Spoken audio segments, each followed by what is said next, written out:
Oke, halo semuanya. Perkenalkan, nama saya Dania Karisa Azara dengan NRP 015. Di sini saya ingin menjelaskan, mempresentasikan mengenai klasifikasi batuan metamorf, berdasarkan lingkungan tektoniknya dan juga agen metamorfisme utamanya.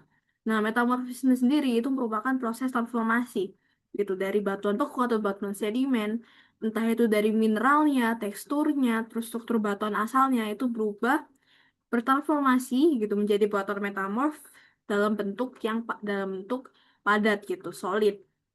Nah, proses metamorfisme itu ditandai oleh transisi bawah dulu gitu. Kayak contohnya kayak kalau batas bawah itu diagenesis yang umumnya itu berlangsung di suhu 150 derajat sampai 200-an. Gitu. Sedangkan batas atasnya itu eh, bisa sampai 700 derajat sampai 1100. Lalu ada eh, metamorfisme yang pertama yaitu metamorfisme kontak atau kontak metamorfism. Itu terjadi gitu pada batuan eh, yang berada langsung di sekitar intrusi magma atau batuan beku plutonik gitu di lingkungan kerak bumi bagian dangkal yang umumnya kedalamannya kurang dari 6 km. Nah, agen metamorfisme utama dari si metamorfisme kontak itu adalah panas atau suhu yang ekstrim yang ditransfer dari tubuh magma panas ke batuan samping yang lebih dingin melalui mekanisme konduksi thermal. Nah, suhu intrusinya itu berkisar dari 700 sampai 1200. Sedangkan tekanannya itu relatif rendah dan juga bersifat seragam tanpa adanya pengaruh stres yang terarah gitu. Nah, efek thermal itu tuh terbatas gitu secara spasial pada zona sekelilingnya ada yang disebut halo atau metamorphic aureole gitu. Aureole. Nah, mineralogi hasil metamorfisme ini itu ditentukan oleh komposisi kimia batuan asalnya atau protolitnya. Nah, kalau misalnya peritik gitu ya, batuan sedimen yang kayak kan lempung gitu, itu nanti akan menghasilkan batuan hornfels, hornfels yang kayak akan andalusit, cordierit, mica, terus garnet. Terus ada juga kuarsa dan juga feldspatik yang berasal dari batu pasir atau granit. Nanti akan menghasilkan batu kuarsit yang sangat keras. Lalu ada calcareous gitu, yang berasal dari batuan karbonat seperti gamping. Itu nanti akan berubah menjadi marmer. Nah, lalu yang kedua itu ada metamorfisme regional. Yang mana metamorfisme regional itu sangat luas ya skalanya hingga ratusan sampai ribuan kilometer yang melintasi kerak bumi. Nah, metamorfisme regional itu bagi menjadi dua, yaitu orogenik yang pertama. Nah, orogenik itu sering disebut sebagai metamorfisme dinamotermal yang erat gitu dengan batas lempeng konvergen, kayak zona subduksi aktif dan zona tumbukan antar benua.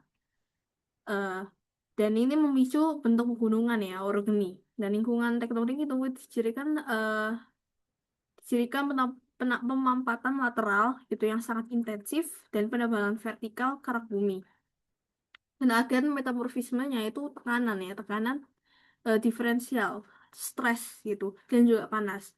Nah, kompresi tektonik itu menghasilkan tekanan mekanis yang kuat dan juga besar dan meningkatkan paparan suhu berdasarkan gradien geotermal gitu. Semakin dalam dia semakin panas.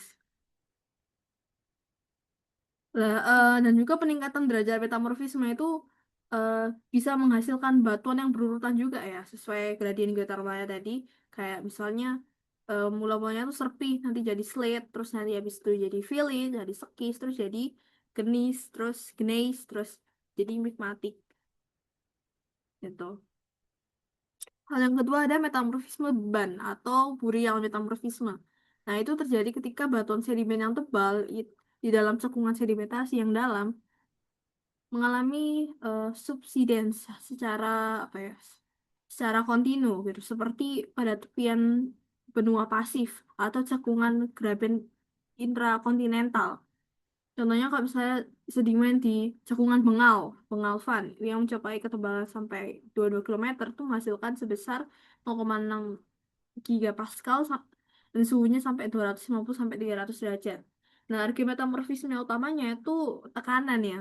Jadi, tekanan litostatik beban di atasnya serta kenaikan suhu alami di bawahnya seiring eh, bertambahnya kedalaman gitu berdasarkan gradien geotermal bumi.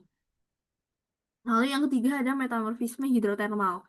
Nah, itu adanya interaksi antara batuan fluida yang suhunya tinggi, yang secara aktif, yang aktif secara kimia gitu. Nah, lokasi tektoniknya itu eh, yang paling representatif itu MOR gitu. Mid Ocean, Mid Oceanic Ridge yang merupakan batas lempeng divergen serta sistem hidrotermal darat yang berdekatan dengan aktivitas vulkanik. Nah, akhir metamorfisme utamanya itu fluida panas yang kaya air gitu, yang bersirkulasi melalui rekahan kerak bumi gitu. Nah, di pematang tengah samudra itu kan masuk ya kayak mantel bumi naik perlahan gitu. Air lautnya juga akan merembes sih ke dalam rekahannya dan juga airnya itu akan mengalami pemanasan yang ekstrim akibat magma di bawahnya.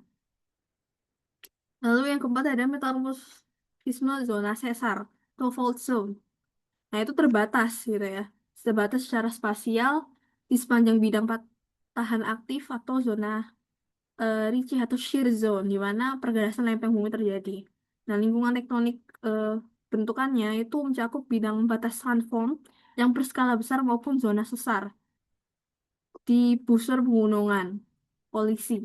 Nah, akhir metamorfisme utamanya itu tekanan mekanis atau stress geser tadi, yang sangat tinggi dan disertai dengan laju, laju yang cepat gitu.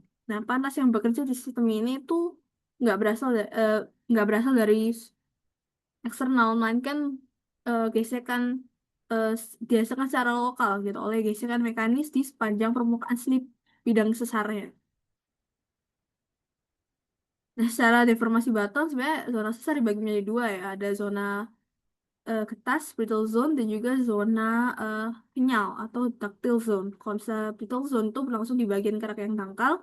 Kalau misalnya zona kenyal atau ductile zone itu berlangsung di kedalaman yang lebih besar di bawah kondisi suhu dan juga tekanan yang tinggi.